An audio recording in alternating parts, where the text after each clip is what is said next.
الحمد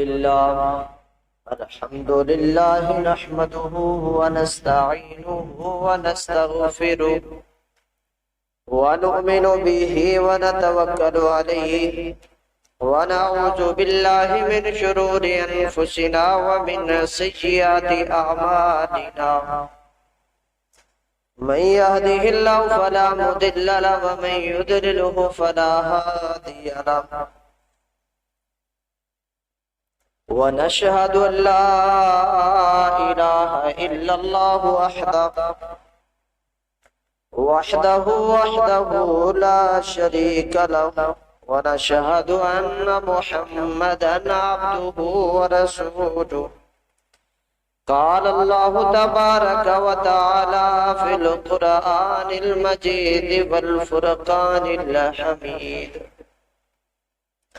تلك الرسل فضلنا بعضهم على بعض صدق الله مولانا العظيم إن الله وملائكته يصلون على النبي يا أيها الذين آمنوا صلوا عليه وسلموا تسليما الصلاة والسلام عليك يا سيدي يا رسول الله وعلى آلك وأصحابك يا سيدي يا حبيب الله الصلاة والسلام عليك يا سيدي يا رحمة للعالمين وعلى آلك وأصحابك يا سيدي يا خاتم النبيين مولاي صل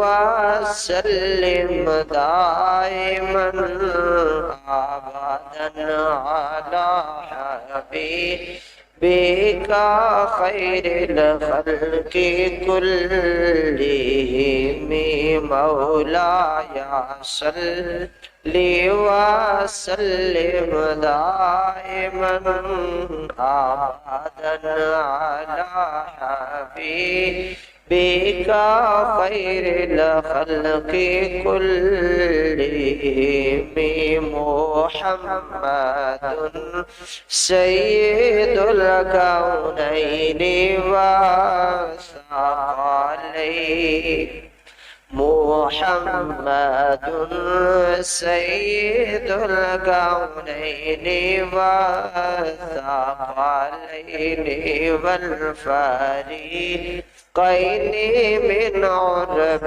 ومن عجم مولاي صل وسلم دائما على حبيبك خير الخلق كلهم اللہ تبارک و تعالیٰ کی حمد و ثنا کے بعد نبی کریم رؤوف الرحیم احمد مجتبی حضرت محمد مصطفیٰ صلی اللہ علیہ وآلہ وآلہ وسلم کی ذات اقدس پر درود و سلام کا نذرانہ پیش کرنے کے بعد اللہ وحدہ لا شریک کی ذات بابرکات کا بے پناہ شکر و احسان ہے، اس کی توفیق ہے، اس کا کرم ہے، اس کا فضل ہے کہ اس نے ہمیں آج ایک مرتبہ پھر جمعۃ المبارک کی عظیم بابرکت اور فضیلت والی گھڑیوں کے اندر اپنے اس عظیم گھر خانہ خدا مسجد میں جمع ہونے کا موقع نصیب فرمایا ہے۔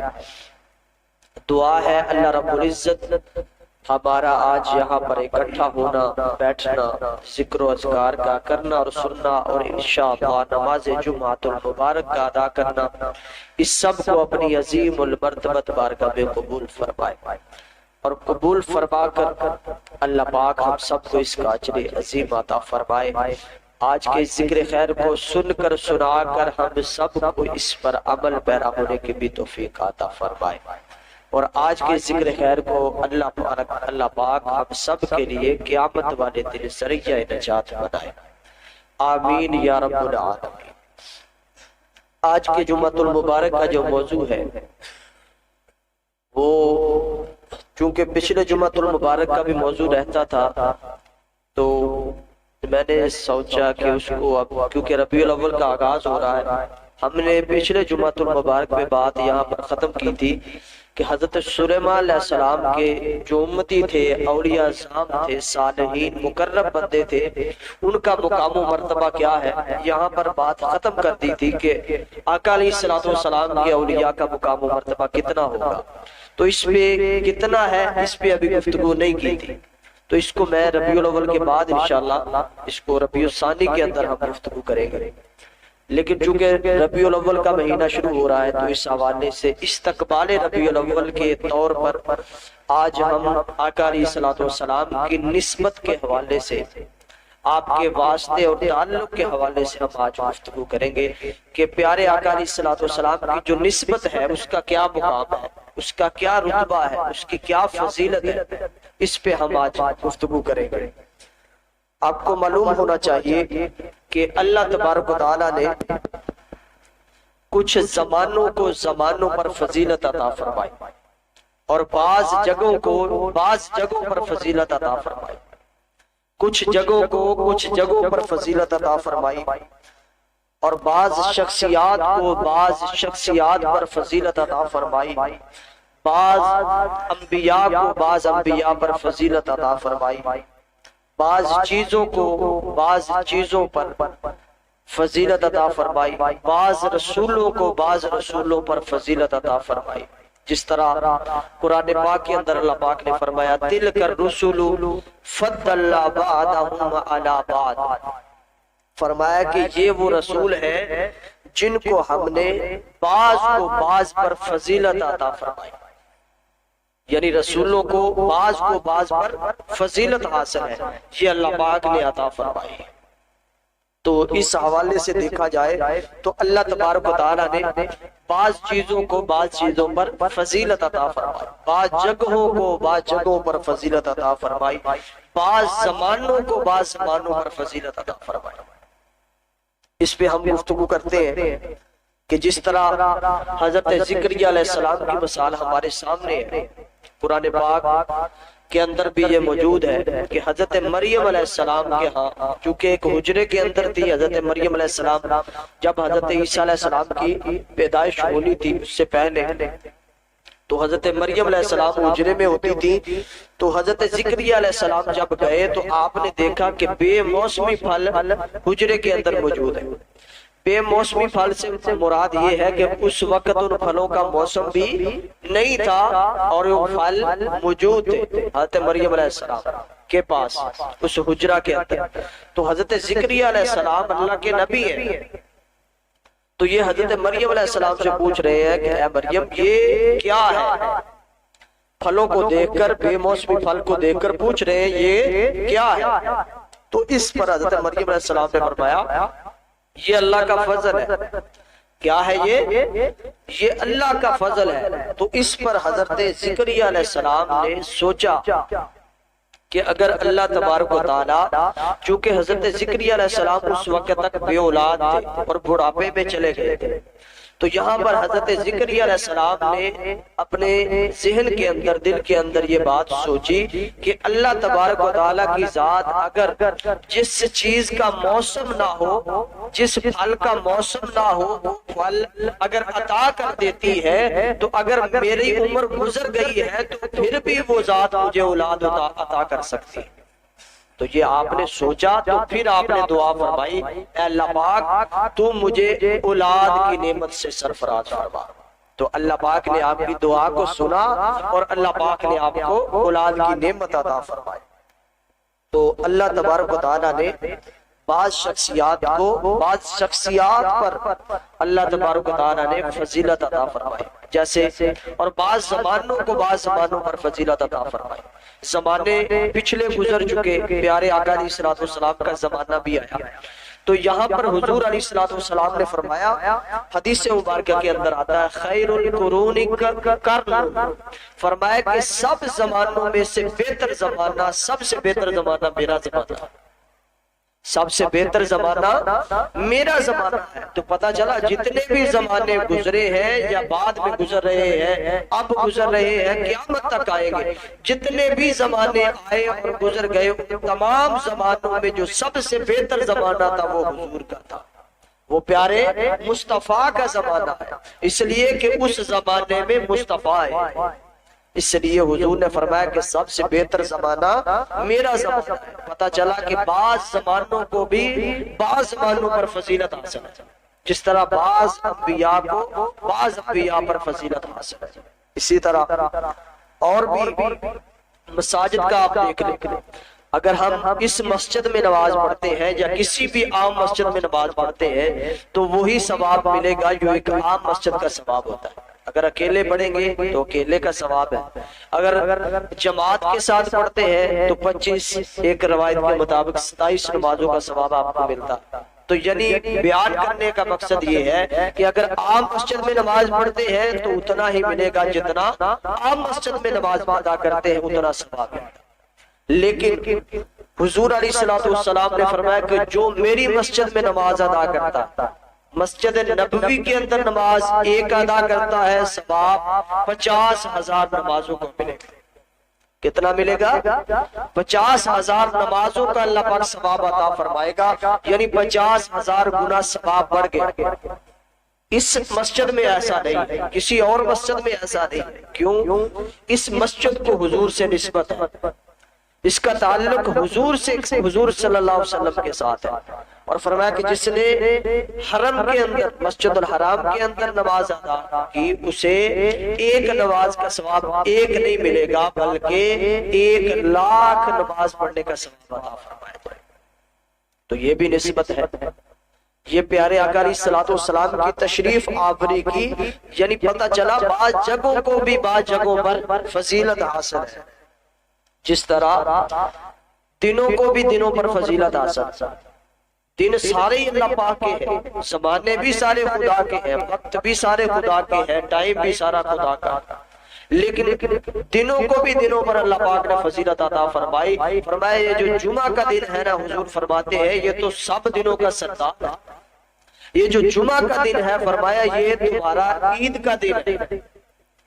دن سارے خدا کے ہیں لیکن دنوں کو بھی دنوں پر اللہ پاک نے فضیلت عطا فرمائی ہے، اور یہاں تک کہ راتوں کو بھی بعض راتوں پر فضیلت عطا فرمائی۔ کس طرح؟ عام رات اس میں آپ نوافل ادا کرتے ہیں، عبادت کرتے ہیں یا سوتے ہیں، اس کا اتنا ہی اجر ملے گا، سونے کا بھی اجر ملتا ہے۔ اگر نیت اچھی ہو، ذکر و اذکار کرتے ہوئے سو جائے، اللہ کو یاد کرتے ہوئے سو جائے، قرآن پاک پڑھتے ہوئے سو جائے، باوضو سو جائے، تو یہ بھی عبادت میں شامل ہے۔ تو یہ ثواب عام رات کے اندر اتنا ہی ہے جتنا عام طور پر ہوتا ہے، لیکن اس میں کچھ راتیں اور بھی آتی ہیں، اس میں شب قدر بھی آتی ہے، لیلۃ القدر بھی آتی ہے، شب معراج بھی آتی ہے، شب برات بھی آتی ہے۔ تو ان راتوں کا موازنہ عام رات کے ساتھ کبھی نہیں ہو سکتا۔ تو عام راتوں کو بھی راتوں پر فضیلت حاصل ہے۔ تو پتہ چلا کہ ہر چیز ایک جیسی نہیں ہے۔ اسی طرح پیارے آقا علیہ الصلوۃ والسلام جب تشریف لائے تو جس مہینے میں تشریف لائے اسے ربیع الاول کہتے ہیں۔ یہ جو اب کچھ دن کے بعد شروع ہونے والا ہے، یہ مہینہ ایسا مہینہ ہے کہ آج بچے کو بھی یاد ہے۔ یہ مہینہ جو ہے یہ بچے کو بھی یاد ہے، اور کوئی اسلامی مہینہ یاد رہے ہمارے بچوں کو، ربیع الاول کا مہینہ ہمیشہ یاد رہتا ہے، کیونکہ وہ دیکھتے ہیں کہ مسلمان اتنی خوشیاں مناتے ہیں، اتنا چرچا کرتے ہیں، اتنی خوشی مناتے ہیں، حضور کا میلاد مناتے ہیں، تو انہیں یہ مہینہ کبھی بھولتا نہیں ہے۔ تو اللہ تبارک و تعالیٰ نے چونکہ اس ماہ مبارک میں پیارے مصطفیٰ کو، اس امت کو عطا فرما دیا، اللہ پاک نے بچے کو یہ مہینہ یاد کروا دیا۔ یہ ہے نسبت اس مہینے کی، حالانکہ مہینوں کو بھی مہینوں پر فضیلت حاصل ہے۔ فرمایا 4 حرمت والے مہینے بھی ہیں، اور یہاں تک بھی فرمایا کہ رمضان میرا مہینہ ہے۔ اللہ پاک نے فرمایا رمضان میرا مہینہ ہے، اور یہ بھی فرمایا پیارے آقا علیہ الصلوۃ والسلام نے شعبان میرا مہینہ ہے۔ لیکن اس کے باوجود جو چرچا ربیع الاول کو ملا ہے کسی اور مہینے کو نہیں ملا. کیوں؟ اس لیے کہ رمضان اگر ملا ہے، شعبان اگر ملا ہے تو اس مصطفیٰ کے صدقے سے ملا ہے، مصطفیٰ کے واسطے سے ملا ہے. تمام مہینے مصطفیٰ کے واسطے سے ملے ہیں، اس لیے ربیع الاول جو ہے اس میں مصطفیٰ آئے ہیں، یہ کبھی بھول ہی نہیں سکتا. یہ وجہ. اور اس میں بہت سارے علماء کرام نے، اور یہ بھی بات آپ کے سامنے ہے کہ پہلے بھی مکہ شہر مکہ موجود تھا، مکہ المکرمہ موجود تھا، لیکن حضور کے آنے پر جتنی فضیلت اور مقام اور مرتبہ اور مشہوری مکہ کو ملی ہے کسی اور شہر کو نہیں ملی. اسی طرح مدینہ المنورہ ہے. حضور کی تشریف آوری سے پہلے کوئی مدینہ لفظ سے واقف نہیں تھا، حضور تشریف لے آئے تو مدینہ المنورہ بن گیا. پہلے کوئی جانتا نہیں تھا، اب کوئی بولتا نہیں. پہلے کوئی جانتا نہیں تھا، اب کوئی بولتا نہیں. اس کی وجہ کیا ہے وہ بھی میں بیان کرتا ہوں کہ کیوں نہیں اب کوئی بول رہا. مکہ کی بات سن لیں، کیونکہ نسبت کی بات کر رہے ہیں، تعلق کی بات کر رہے ہیں، پیارے مصطفیٰ کا تعلق ہے ان شہروں سے. تو مکہ کی فضیلت یہ ہے کہ حضور علیہ السلام فرماتے ہیں کہ جس شخص کو صرف مکہ میں موت آ گئی، مکہ میں صرف موت آ گئی، یہ کسی اور امت کو یہ مقام و مرتبہ حاصل نہیں تھا، یہ صرف اور صرف امت مصطفیٰ کو مقام حاصل ہے. فرمایا صرف مر جانا مکہ کے اندر، جس شخص کی موت مکہ کے اندر ہو گئی اس پر میری شفاعت واجب ہو گئی. یہ فیض ہے مصطفیٰ کا جو آج بھی بڑھ رہا ہے، یہ فیض ہے. اور ساتھ ہی فرمایا کہ جو بندہ، یہ دوسری حدیث مبارکہ، جو بندہ مکہ المکرمہ میں فوت ہو جائے، اس کو موت آ جائے، جو مکہ میں مر جائے، فرمایا قیامت کے دن اللہ پاک اس کو بغیر حساب و کتاب کے جنت میں داخل فرما دے گا. یہ مقام، یہ رتبہ، یہ فضیلت کسی اور امت کو نہیں ملی، امت مصطفیٰ کے حصے میں آئی ہے. اور یہ نسبت مصطفیٰ کی وجہ سے ملی ہے، مصطفیٰ کی نسبت اور تعلق کی وجہ سے ملی ہے. مکہ پہلے بھی موجود تھا، مکہ میں پہلے بھی کعبۃ اللہ کا طواف ہوتا تھا، انبیاء کرام آتے تھے، لوگ آتے تھے، سب کچھ ہوتا تھا، لیکن یہ فضیلت، یہ مقام اور یہ مرتبہ پہلے حاصل نہیں تھا جو آج حاصل ہے. یہ مصطفیٰ کی نسبت کی وجہ سے ہے. اور پھر فرمایا لا اقسم بہذا البلد، اللہ پاک نے شہر کی قسم اٹھائی ہے. اے حبیب میں شہر مکہ کی قسم اٹھاتا ہوں. اب اس کی وجہ کیا ہے؟ اللہ پاک نے قسم کیوں اٹھائی؟ اللہ کا گھر بھی ہے اس کے اندر. تو مصطفیٰ کی ظاہر اس دنیا پر آنے سے پہلے بھی گھر موجود تھا نا. کعبۃ اللہ حضرت آدم علیہ السلام نے سب سے پہلے اس کی سنگ بنیاد اس کا رکھا، تو وہ تو شروع سے موجود ہے. تو کعبۃ اللہ تو پہلے سے بھی موجود ہے، پتہ چلا اس وجہ سے اللہ پاک نے قسم نہیں اٹھائی. تو پھر فرمایا کہ پھر اور بھی بہت ساری چیزیں ہیں.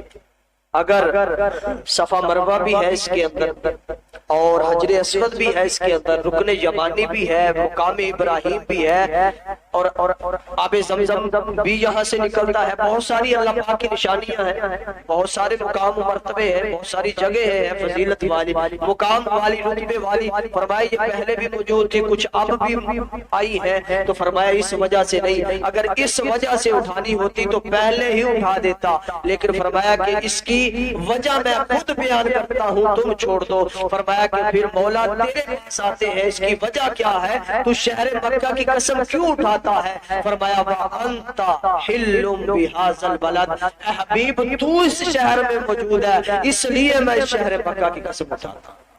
وَأَنْتَ، آپ موجود ہیں اس شہر کے اندر، اس لیے حبیب آپ خرام نازا کرتے ہیں اس شہر کے اندر، آپ اس میں چلتے ہیں، آپ اس میں کچہری لگاتے ہیں. آپ کی نسبت کی وجہ سے، آپ کے تعلق کی وجہ سے مکہ تو پہلے بھی موجود تھا، لیکن جب سے آپ آئے ہیں میرا دل کرتا ہے میں اس شہر کی قسمیں اٹھاتا پھر. حالانکہ رب کو کیا ضرورت پڑی ہے کسی شہر کی، کسی جگہ کی وہ قسمیں اٹھاتا پھر. تو اللہ پاک نے مصطفیٰ کی نسبت اور تعلق کی وجہ سے شہر کی مکہ کی بھی قسم اٹھائی ہے، لا اقسم بہذا البلد، اے حبیب میں شہر مکہ کی قسم اٹھاتا۔ تو پتہ چلا حضور علیہ السلام کے اس شہر میں موجود ہونے کی وجہ سے، واسطے سے، تعلق سے اللہ پاک اس شہر کی بھی قسم اٹھا رہا۔ اب مدینہ کی بات کر لیں، یہ تھی مکہ، یہ مکہ المکرمہ تھا، اب ہے مدینہ المنورہ۔ اس کی تاریخ بڑی پرانی ہے، لیکن اس کا نام حضور کی تشریف آوری کے بعد مدینہ پڑا۔ پہلے کچھ روایات میں یثرب بھی آتا، اور اس کی تاریخ بہت پرانی ہے، میں پہلے بیان کر چکا ہوں۔ ایک طبہ بادشاہ تھا، اس کو اس جگہ پہ آنا ہوا اور اس کے کچھ معاملات ایسے ہوئے، اسے پتہ چلا، اس کے ساتھ جو عالم دین تھے اس وقت کے، انہوں نے بتایا کہ یہ وہ جگہ ہے جہاں پر آخری نبی تشریف فرما ہجرت کرے گا۔ تو اس نے کچھ لوگوں میں سے، علماء کرام میں سے کچھ نے وہاں پر پڑاؤ ڈال دیا، اور حضرت ابو ایوب انصاری رضی اللہ تعالیٰ عنہ ان علماء کی نسل میں سے تھے جن کو اس وقت کا بادشاہ، طبہ بادشاہ اس کا نام تھا، وہ چھوڑ گیا۔ بہت سارے محدثین نے اس کو بیان کیا ہے، اور یہ روایت بہت بڑی ہے، اس لیے میں اس کو بیان نہیں کر رہا۔ تو میں نے آپ کو بتایا کہ اس کی تاریخ ہے مدینہ المنورہ کی، لیکن پہلے کوئی مدینہ کے نام سے جانتا نہیں تھا۔ تو حضرت ابو ایوب انصاری کے مکان کے بعد ایسے نہیں حضور کی سواری آ کر بیٹھ گئی تھی، یہ بھی خیال نہ کریں، یہ اس نسل میں سے ہے جو علماء کرام وہ طبہ بادشاہ چھوڑ کے گیا تھا، اس نسل میں سے حضرت ابو ایوب انصاری تھے۔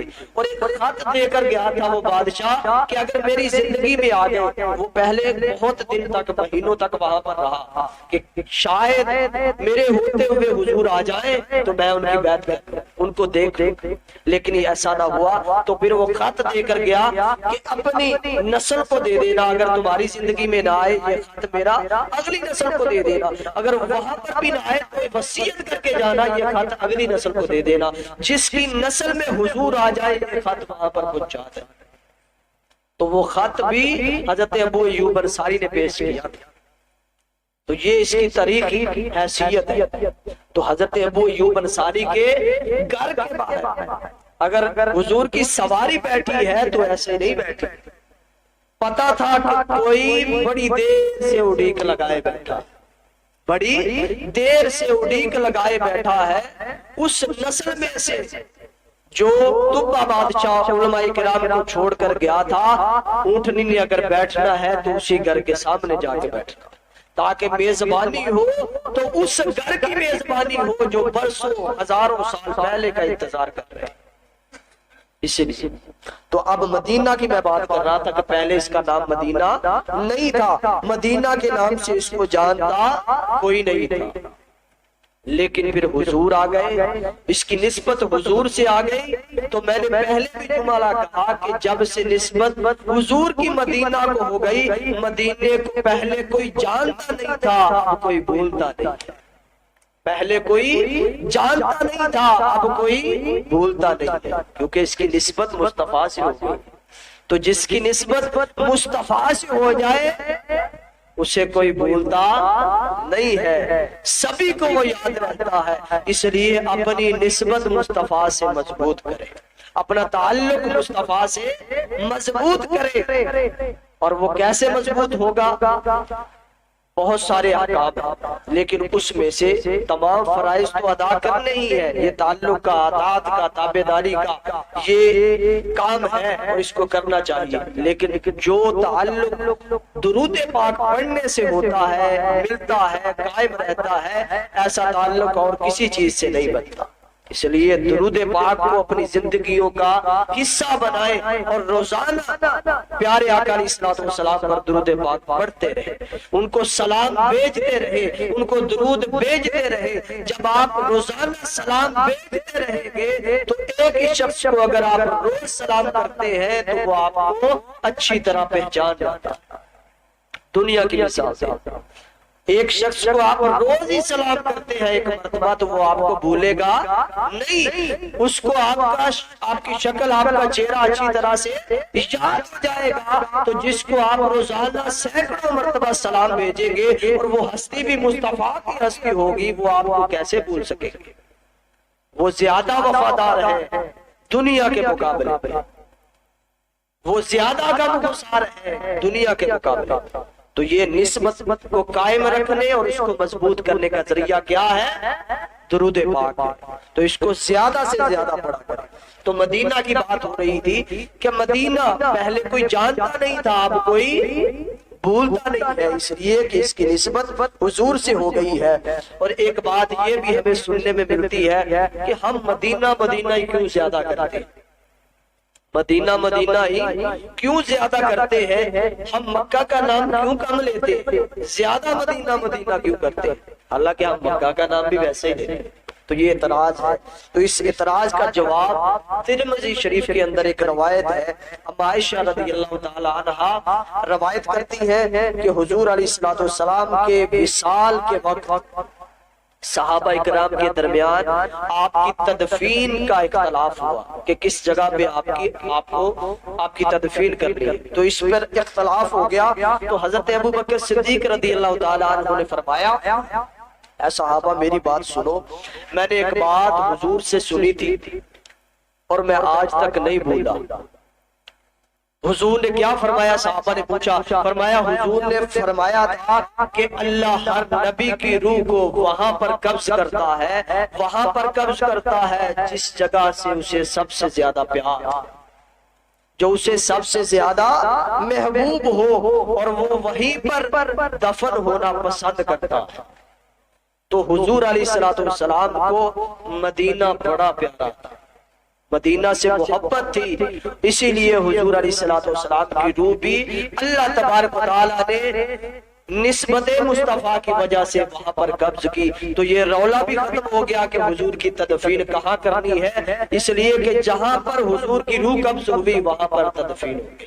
اس لیے ہم مدینہ کرتے ہیں کہ حضور کو مدینہ بہت محبوب تھا، اتنا محبوب تھا حضور کو مدینہ کہ حضور چاہتے تھے کہ اگر موت بھی آئے تو شہر مدینہ کا ہو، اگر موت بھی آئے تو شہر مدینہ کا ہو۔ اس لیے عاشق آج بھی کہتا ہوں ایک مرتبہ مدینے جائے تو واپس نہ آئے۔ عاشق اسی لیے کہتا ہے کہ ایک مرتبہ جب مدینے چلے جائیں تو جب جنازہ حضور کی گلیوں سے گزرے گا تو ایک چکر گنبد خضرا کا لگا لینا، پھر مجھے دفنا۔ اس لیے عاشق آج بھی کہتا ہے، اس لیے ہمیں آج محبوب ہے مدینہ کہ یہ مدینہ حضور کو محبوب ہے، یہ مدینہ حضور کو محبوب ہے، اس لیے کہ اس کی نسبت اب اس شخص سے ہو گئی ہے کہ جس سے نسبت ہونے سے سب کو پتہ چل جاتا ہے، شہرت ہو جاتی ہے۔ تو یہ مدینہ کی حضور سے نسبت ہے۔ اور یہاں تک روایات کے اندر آتا ہے کہ آخری وقت کے اندر بھی مدینہ کے اندر آخری وقت کے اندر اگر کوئی ایمان کی سلامتی چاہتا ہے تو وہ مدینے میں آ جائے۔ جب آخری وقت ہوگا، قرب قیامت ہوگا، تو فرمایا کہ جو ایمان ہے وہ سمٹ کر مدینے میں اس طرح آ جائے گا جیسے سانپ سمٹ کر اپنے بل میں گھس جاتا، اس طرح سمٹ کر ایمان جو ہے وہ مدینہ میں آ جائے گا۔ تو قرب قیامت کے وقت اگر کوئی ایمان کی سلامتی چاہتا ہے وہ مدینہ میں آ جائے۔ یہ نسبت بھی آقا علیہ السلام کی وجہ سے ملے، اور یہاں تک کہ دجال بھی داخل نہیں ہو سکے گا مدینہ کے اندر نہ مکہ کے اندر۔ فرمایا حضور علیہ السلام نے متفق علیہ حدیث پاک فرمایا دجال تمام شہروں کو نیست و نابود کر دے گا، تباہ و برباد کر دے گا، لیکن مکہ اور مدینہ میں کبھی داخل نہیں ہو سکے گا، اس لیے کہ حضور علیہ السلام کہ اس شہر مکہ اور مدینہ کے اندر اللہ پاک کی طرف سے محافظ فرشتے مقرر ہوں گے جو دجال کو کبھی بھی شہر میں داخل نہیں ہونے دیں گے۔ تو یہ نسبت پہلے نہیں تھی مکہ کی، مکہ موجود تھا، اور مدینہ تو چلو بعد میں مدینہ بنا، تو یہ نسبت پہلے نہیں تھی، یہ رتبہ پہلے نہیں تھا۔ جو ہی مصطفیٰ آ گئے تو یہ نسبت مدینہ اور مکہ کو حضور کی وجہ سے عطا ہوا، حضور کے تعلق کی وجہ سے سارا کچھ عطا تھا۔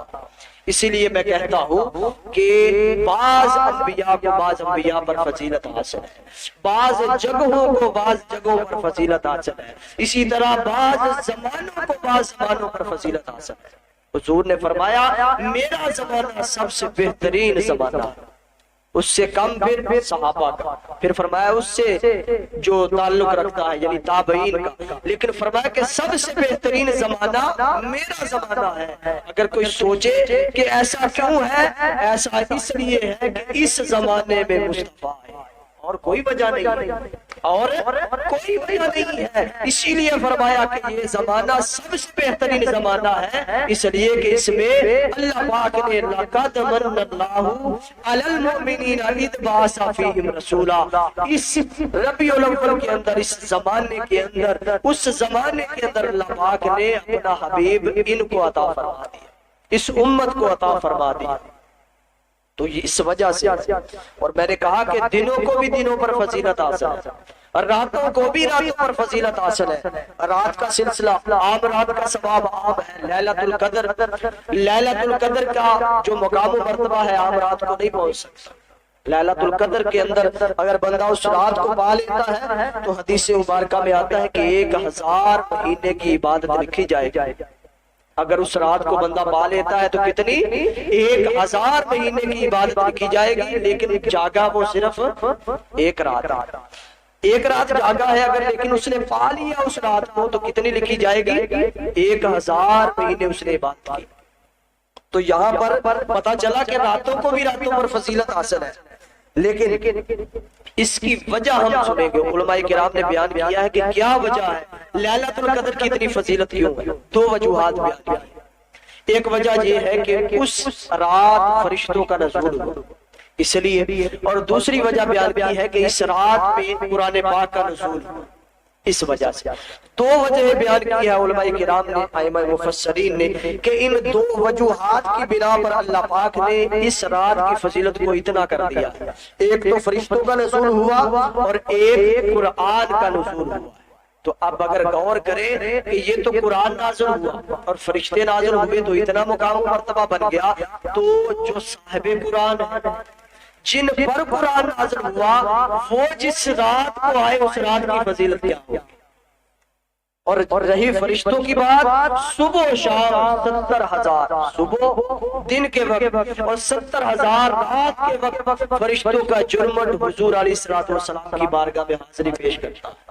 وہ درود پاک پڑھتے رہتے ہیں، اور روایات کے اندر آتا ہے جو 70,000 آج آ گیا ہے دن کے اندر اور رات کے اندر، اس کی قیامت تک باری نہیں آئے گی، اس کی قیامت تک باری نہیں آئے گی۔ تو جس رات قرآن پاک کا نزول ہوا وہ 1000 مہینے سے افضل رات ہے، تو جس رات کو صاحب قرآن آئے ہیں اس رات کی فضیلت کیا ہوگی، اس کا مقام کیا ہوگا، اس کا مرتبہ کیا ہوگا۔ اور اسی پر اللہ پاک نے پھر فرما دیا نا، لَقَدْ مَنَّ اللَّهُ عَلَى الْمُؤْمِنِينَ إِذْ بَعَثَ فِيهِمْ رَسُولًا، اے لوگوں میں نے کسی بات پر احسان نہیں جتلایا، کسی بات پر احسان نہیں جتلایا، لیکن مصطفیٰ دے کر میں نے تم پر احسان کیا۔ لَقَدْ مَنَّ اللَّهُ، اے مومنو میں نے تم پہ احسان کیا ہے، یہ جو مصطفیٰ تمہیں دے دیا۔ جیسے کوئی عاشق کہتا ہے کہ ایسا کوئی نہیں ہوتا جو اپنا محبوب کسی کو عطا کرتا، تو یہ اللہ کی ذات ہے جس نے اپنا محبوب بھی اس امت کو عطا فرما دیا، اس امت کو عطا فرما دیا۔ تو فرمایا کہ احسان جتلایا، اور جب دیکھا جائے اس رات کی طرف تو اللہ تبارک و تعالیٰ نے فرمایا کہ یہ جو رات ہے نا لیلۃ القدر کی، یہ 1000 مہینے کی عبادت سے بھی افضل ہے۔ تو جب یہ فرمایا تو اللہ پاک نے حد بندی کر دی کہ یہاں تک اجر ہے، اتنے 1000 مہینے تک اجر ہے، اس سے زیادہ نہیں ہے۔ لیکن جب اللہ تبارک و تعالیٰ نے بیان فرمایا کہ جب حضور علیہ الصلوۃ والسلام کو بھیجا تو اللہ پاک نے فرمایا میں نے احسان کیا، میں نے احسان کیا. ادھر اتنی پیاری رات عطا فرمائی، احسان نہیں کہا، حد بندی کر دی کہ 1000 مہینے کی عبادت کا اجر ملے گا. لیکن جب پیارا مصطفیٰ عطا کیا تو اللہ پاک نے حد سے بھی زیادہ فرمایا کہ کوئی حد بندی نہیں ہے، میں نے یہ احسان کیا، میں نے یہ احسان کیا ہے. وہ حد بندی تھی جس رات قرآن نازل ہوا، فرشتے نازل ہوئے، لیکن جس رات مصطفیٰ آئے اس رات کی حد ہی کوئی نہیں ہے. فرمایا یہ میرا احسان ہے، یہ تم پر میرا احسان ہے، یہ اتنی بڑی اور اتنی فضیلت والی رات ہے. اور اس لیے اللہ پاک نے حضور کو جب بھی کوئی چیز عطا فرمائی حد کے اندر نہیں عطا فرمائی، بے حد عطا فرمائی. جب کثیر کا لفظ عطا فرمایا، فرمایا انا اعطیناک الکوثر، حبیب ہم نے آپ کو کوثر کثیر عطا فرمائی. لیکن یہ نہیں بیان فرمایا کہ کتنی عطا فرمائی، کثیر لفظ استعمال. اور فرمایا والا سوف یعطیک ربک فترضی، فرمایا حبیب ہم نے حد بندی نہیں کی، آپ کو اتنا عطا کریں گے، اتنا عطا کریں گے فترضی، آپ راضی ہو جائیں گے. اتنا عطا کریں گے کہ آپ راضی ہو جائیں گے. کوئی حد نہیں رکھی، کوئی حد نہیں رکھی. جب شفاعت کی باری آئی پیارے مصطفیٰ صلی اللہ علیہ وسلم نے یہاں پر بھی حد نہیں رکھی. حدیث مبارکہ میں آتا ہے حضور کو حکم یہ تھا اے حبیب یا تو حق کے شفاعت رکھ لے یا آدھی امت کو بغیر حساب کے بخشوا لے. یہ آپ کو اختیار ہے، دونوں میں سے جو بھی اختیار ہے جس کو بھی آپ نے اختیار کرنا ہے کر سکتے، آپ کو اختیار ہے. تو پیارے مصطفیٰ علیہ السلام نے سوچا، تو سوچنے کے بعد آپ نے حق شفاعت کو منتخب فرمایا. حق شفاعت، حالانکہ آدھی امت بغیر حساب و کتاب کے چلی جاتی تو بہت بڑا سودا تھا. سوچے ذرا، ہے نا، بہت بڑا سودا ہے. آدھی امت، کتنی بڑی امت، کتنی بڑی امت. تو فرمایا کہ آدھی امت بغیر حساب و کتاب کے، اور ادھر تھا حق شفاعت، سفارش قیامت کے دن. تو فرمایا کہ حضور علیہ السلام نے حق شفاعت کو منتخب فرمایا. یہ نہیں فرمایا کہ مولا ٹھیک ہے آدھی عمر بغیر حساب و کتاب کے جنت میں چلی جائے، آدھی کی خیر ہے.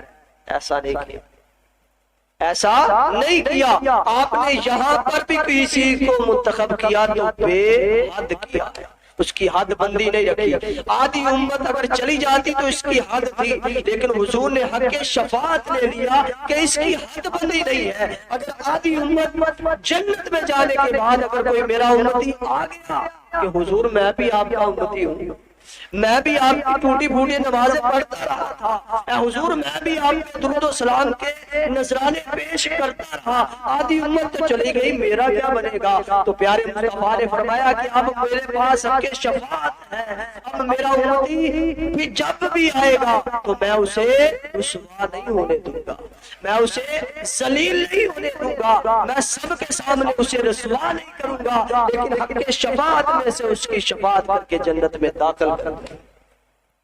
یہ ہے مصطفیٰ علیہ السلام کی شان، اور یہ بھی نسبت مصطفیٰ سے تھی.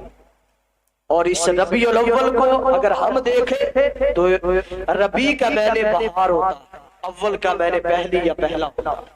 تو اس ربیع الاول کا اگر معنی دیکھا جائے، مفہوم دیکھا جائے، تو اس میں اللہ پاک نے پہلے ہی اس کا معنی بہار رکھا ہے. تو اس بہار کے موسم میں اللہ پاک نے اس کائنات کی سب سے بڑی بہار ہمیں عطا فرمائی ہے، سب سے عظیم بہار ہمیں عطا فرمائی ہے. ایسی بہار عطا فرمائی ہے نہ پہلے کسی کو ملی ہے، نہ پہلے ملی ہے، نہ پھر بعد میں ملی. یہ ہمارے لیے ہے، اس امت کے لیے ہے، اس لیے کہ اس امت کے بعد کوئی اور امت ہی نہیں ہے.